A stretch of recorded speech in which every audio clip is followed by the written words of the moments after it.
Good morning mga kapitos, maulan na Friday sa inyo. Mayroong katanungan dito yung ating referee dyan sa may Batarasa, Palawan, no? Basahin natin si Saharo din, Kamaluden ng Puerto Princesa. Sir, good evening.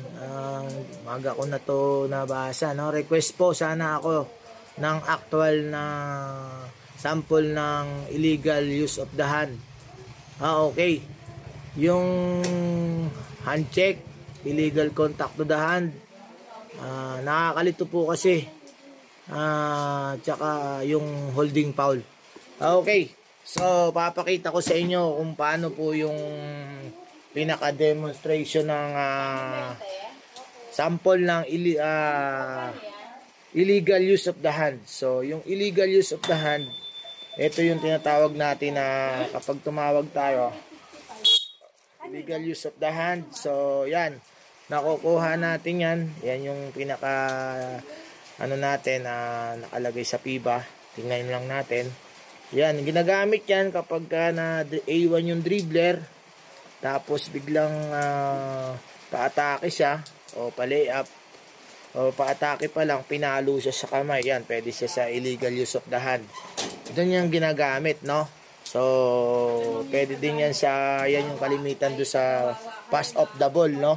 So, illegal use of the hand. Yan, yan yung signal natin. So, sa types of foul natin makikita yan, no? So, yung pangalawa naman, yung hand check.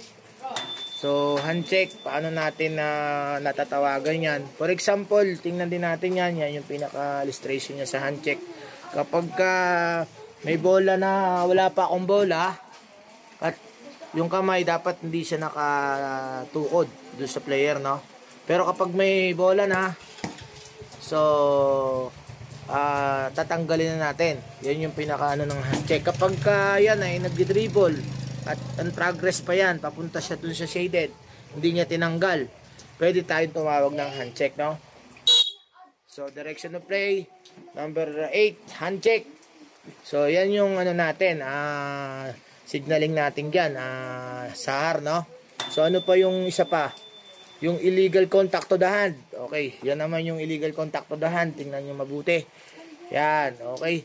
Then, ang natin dyan, paano natin itatawag yan? Pag tayo yung referee, kalimitan yan, yung nasa ilalim yung nakakatawag dyan, eh. Kapag lumay-up naman yung player o yung si A1, no? Si B1, tinamaan siya sa So, dito siya tinamaan, pinalo. So, lahat po ng layup natin o lang shooting natin para uniform po tayo. Illegal contact to the hand po tayo o to the arm, no? Yun po para isa lang uniform po tayo lahat, no? So, basta involved po yung layup o tumira po, tinamaan po siya dito. Yun po yung ating magiging signal. Illegal contact to the illegal contact to the hand, okay? Yan, okay. So, Paul muna, pag nag-report tayo, okay. Baba na natin yung whistle, sabay na sa wire. 8, di ba? Illegal contact to the hand. Okay, then 2 free throw. Kung 2 free throw siya. So, yan yung natin, how to signal, no? Kapag nandun na tayo sa actual game. Doon sa table, scorer's table natin sa isi-signal. Doon pa lang sa may pinaka-elbow, pwede na tayo mag-signal doon, no? Mga kapitos. So, with voice, with verbal support para maganda. Hindi natin snapping, natin, datingan natin, no? Diba? So, yun, technique lang po yan para doon sa signaling natin. Ano pa yung request ni Sir Sahar dito? Yung tinatawag natin na holding foul. Ayan, ito naman yung holding foul kasi nalilito daw po siya. So, holding foul. Direction of play, signal. Okay, number 10. Hold. Ayan, hold natin, ha?